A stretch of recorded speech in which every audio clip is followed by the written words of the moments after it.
So I know you've all heard about the Jaden Rashada, I guess, fiasco. Well, it's taken an interesting turn now that he has been released by Florida. I'm joined by my guy, Preston Gant, over at the PG show to kind of talk about an interesting development. Let's dive into it coming up in about 10 seconds.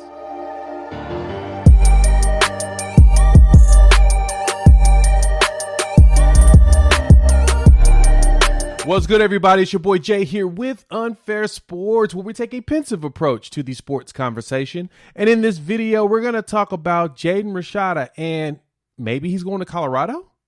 Preston Gant over at the PG show is going to join, and we're going to dive right into these rumors. Jaden Rashada. The whole fiasco that went down with him and Florida was fascinating. You know, that he, I guess, made the decision that he didn't want to go there no more. He got out of his national letter of intent that he signed early because the NIL deal he had fell through. I guess there was an accounting error, and they figured out that they didn't have the $13 million part of the deal that they promised him in an NIL, which is, I think, it's absurd. It's absurd that anyone even considers paying any kid that kind of money. Why? Well, I don't believe any of the NIL deals that people say exist at the price that we believe. And before anybody says anything, no, that information should not be public because your paycheck's not public, and they're not being paid by public entities. They're being paid by private funded boosters. So because of that, you don't need to know how much these kids make. But outside of that, I don't know if that money, I guess Florida just broke, which is weird. They should have like boats and boats of money after the national championships they won. PG, I know you've been keeping your ear to the ground on this and finding out info in regards to what's going on in Rashada. I see that there was rumors he's going to end up going to Colorado for a visit. He's in Arizona State this weekend. Another rumor shows he's going to TCU in a week. What's your thoughts on the Rashada situation and where he ends up? Yeah, I mean, this is crazy, and this shows just right here, I think, why NIL needs some sort of restrictions or something, because I don't really know, and I don't know if I believe the $13 million number, because who's going to pay an 18-year-old kid $13 million? Especially one that's not the top quarterback. Mind you, this wasn't even a top... Yeah, this wasn't even a top 5 quarterback, and they were going to pay him, $13 million. So I don't know if I necessarily believe it was $13 million. But yeah, I mean, this has been a wild of a ride.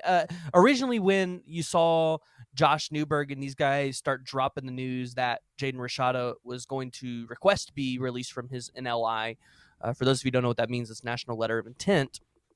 There were some rumors that started to sputter around that Coach Prime was wanting Rashada. Like, there were some backdoor conversations happening with Rashada in Colorado. Now, again, those have not been 100% verified, so we're not saying that that's gospel.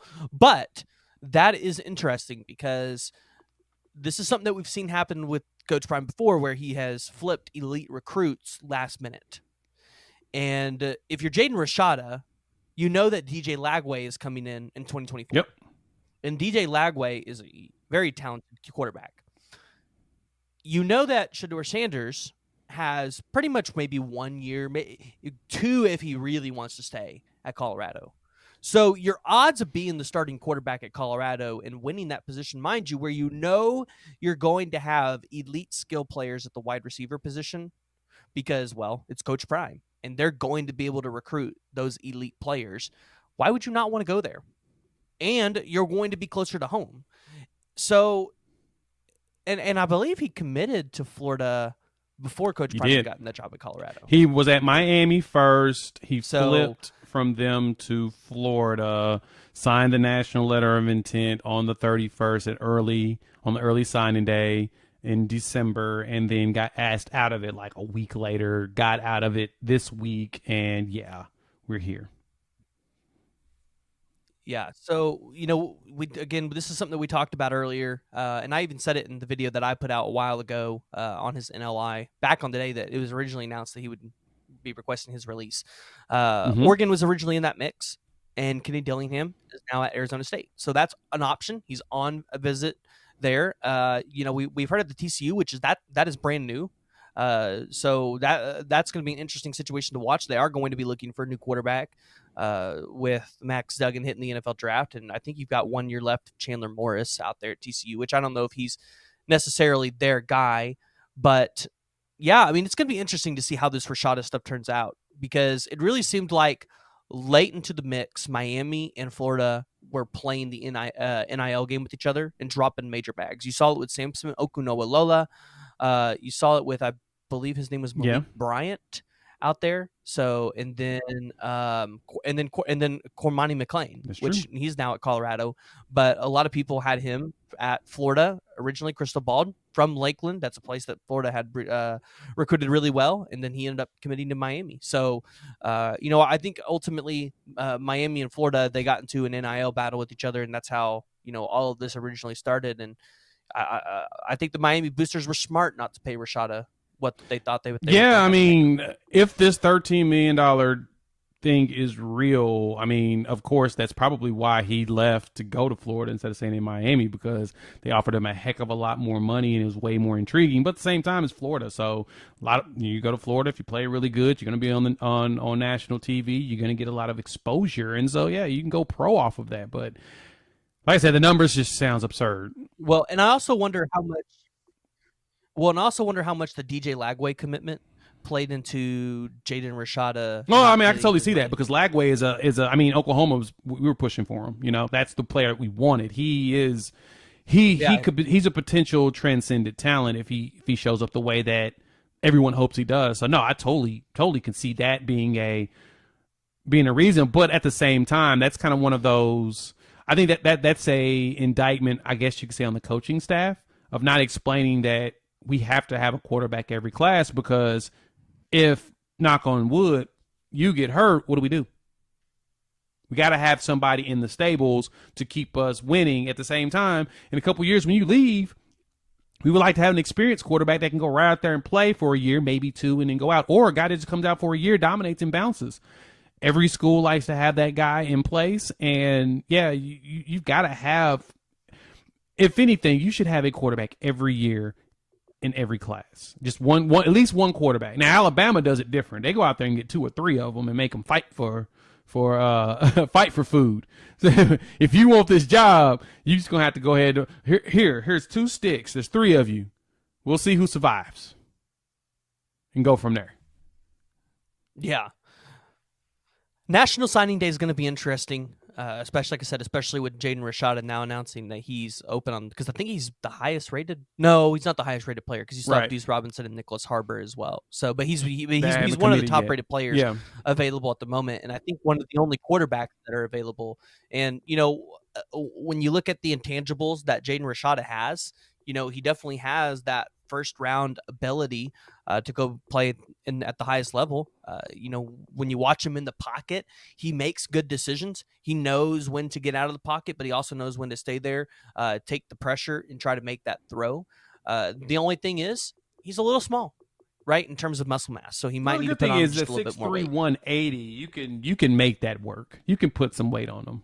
Get him in the gym, get him on a good plan. I think most of these quarterbacks are thin anyway. 20, 30 more pounds to be able to take those hits. Agreed. I totally agree with you there. Another thing to remember is that, you can't teach 6'3".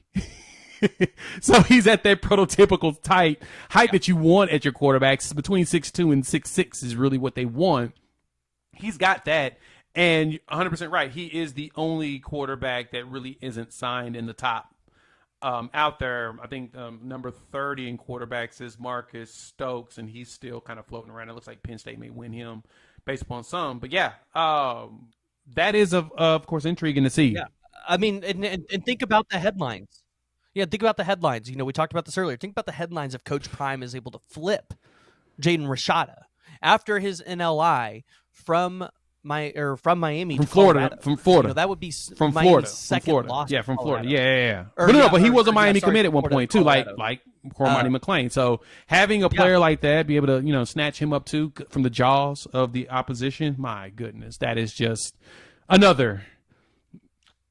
Well, and the thing is, And this is something to note about the Colorado staff. They are ruthless. They're relentless. They know that they need to go out there and start compiling this talent to go Yep. out there and compete at a high level. Luckily, next year, USC and UCLA will not be in your way. So you've got 1 year to have to deal with both of those. And luckily, you might not have to deal with Dante Moore this year. Maybe if Chip Kelly smart and doesn't play his This early. prized possession this first year. But Uh, yeah, yeah, we'll but see they what the might have Pac-10 to. looks like. They- The they might Pac-10 have may to. go back to the Pac-12, add a couple teams, and still be a big Power 5 conference. We may still have 5, but I think, like you said, they won't have USC and UCLA in the way. There's a chance that they could battle it out basically with Oregon to see who's going to dominate that pack. And Utah, those three fight it out, and the winner, for the most part, is going to a playoff, especially with the expansion. So he has a really good chance of doing some things. Yeah, and long term. So yeah, I agree. Yeah, and talking about the Pac-12 and what their future could look like. There's been a lot of talks about the Big 12 wanting to expand, and the Big 12 left a lot of room in their media contract to add teams and add revenue. So where it could be, I don't know what the number is, but if it's $50 million a year a school, and you add 8 more schools, maybe it goes up to $100 million a year. I don't know. Right. And so if you go in there and you add a Colorado team that's got Coach Prime at the helm and Kenny Dillingham, who's going to be, that staff out there at Arizona State's nothing to mess with. So that's going to be a really good team. You got Arizona, who turned it around last year. You've got honestly, Washington, Oregon. If Big 12 was smart, you want Big 12 West. Get the Arizona schools, get Colorado, get Utah. Call it a day. No, I'd go for Oregon too. I'd go for broke. I'd try to take Oregon, Washington, Colorado, Utah, Arizona, and Arizona State. That gives you 6 and leaves you 2 more. It leaves you 2 more teams for. Yeah, it's gonna be so hard though, man. Scheduling is the one thing I'm curious about all of this, and that's another conversation for another day. But Jaden Rashada, I'm sorry, I keep calling him Jordan. Jaden Rashada potentially heading to Colorado is so intriguing, and we'll keep an eye on it and see what's going on for you Buff fans to be able to talk about more. So PG, let the people know where they can find you before we wrap up. Yeah, y'all can find me, The PG Show, all one word, on Apple, Google, Spotify, or YouTube. We talk about all things college football. Lately, we've been focusing a lot on Oklahoma and Colorado. As you can tell, I'm an Oklahoma fan, so OU will primarily get a lot of love. But we do talk about a lot of the big news across college football. And then you guys can also find me on Twitter at the PG Show _. And you guys can jump down there and tell me why or why not you like my content. Awesome. Hey, jump in the comments. Let us know what you think about Jaden Rashada potentially going to Colorado, and can Coach Prime snatch him from the jaws of another team yet again? Appreciate y'all pulling up as usual to Unfair Sports.